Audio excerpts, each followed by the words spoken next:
Hello and welcome to Murphy's Garden. In the last video we talked about deadheading and how to keep the borders looking better for longer, just with general deadheading, which you tend to do every sort of 2 or 3 days, or just constantly really. But in this video I wanted to look at what to do if you're either going to leave your garden for a week or even if you've got something, a special event like some visitors coming up who you haven't seen for a long time. You really want your garden to look its absolute best. So this is what I do just to delay flowering and ensure that when you come back after a week it's all in flower and looking at its absolute best. So when you think about plants and flowers and what are their objectives in life and what you want from them is quite different really. So plants, all they want to do, flowers, they want to flower, attract pollinators to them and then very quickly go to seed, and that's their main objective. So left to their own devices they'll just do that and you'll have a very nice show that will go over and that will be the end of it. Well, you as a gardener have put a lot of effort into growing all these seeds and all these annuals and things, so you want to get a long flowering season. So the way to do that is to delay flowering for as long as possible when you're not there to deadhead. So we're going to look at different plants. We're going to look at containers and annuals, and then we'll come on and have a look at some roses and some other plants around the garden. So we'll look at different plants. We'll look at annuals, which are grown mostly in containers and in the hanging baskets, and then we'll look at some of the perennial plants in the borders, and then lastly we'll look at roses.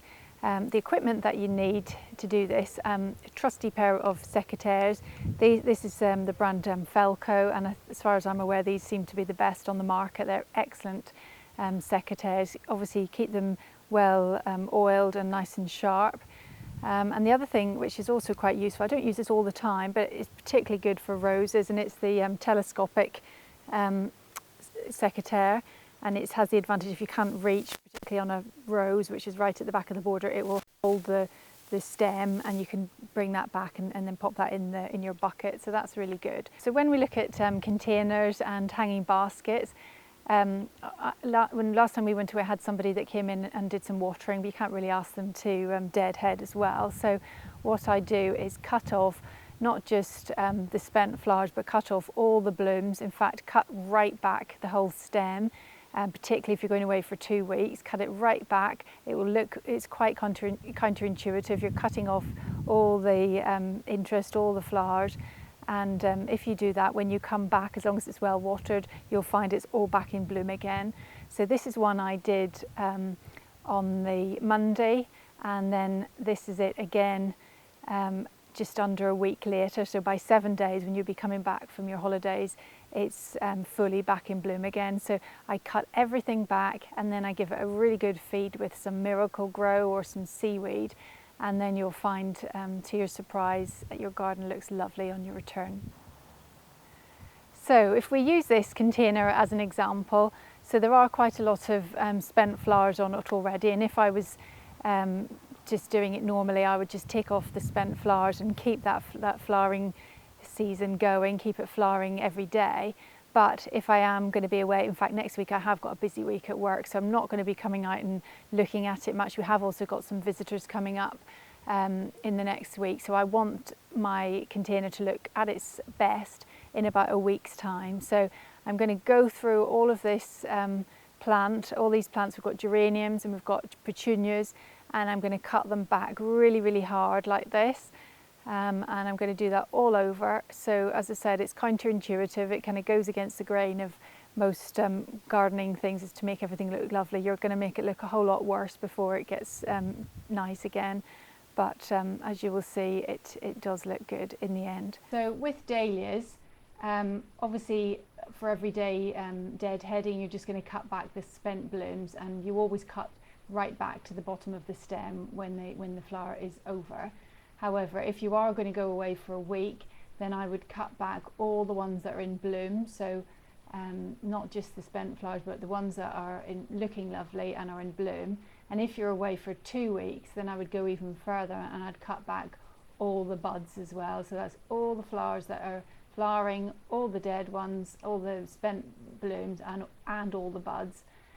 That way you're going to have a very sad and ugly looking plant to start with, but when you come back after your 2 weeks holiday, they'll be back in bloom again and all budded again.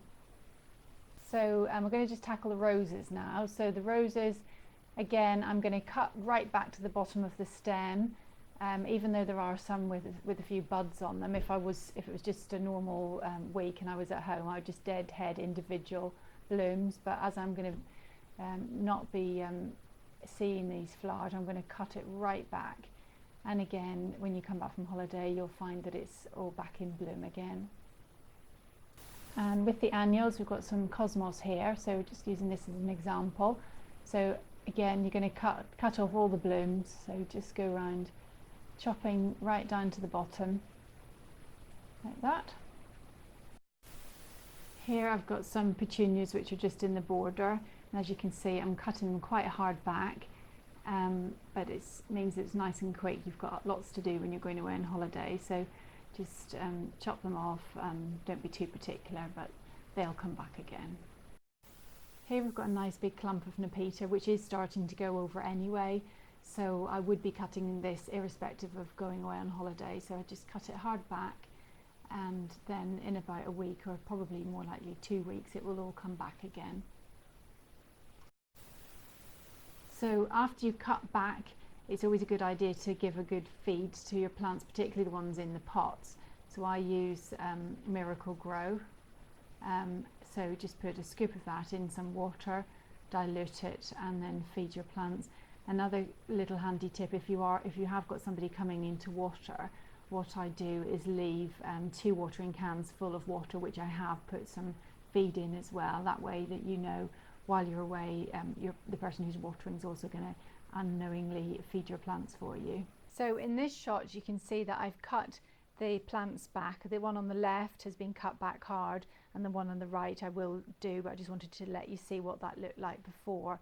So all of the baskets and the pots have all been cut back really hard, and that was done on the Saturday. And then the following Saturday, so a week on, when you would be coming back from your holidays, you can see that the containers are all back in bloom again and looking really nice. This is the container that we did a week ago, exactly a week ago. We did the drastic cut back, and you can see that a week on it's all coming back into bloom, lots of buds and lots of flowers, and it's starting to look nice again. Hope you enjoyed this video. Thanks for watching, and join us again next time. Bye bye.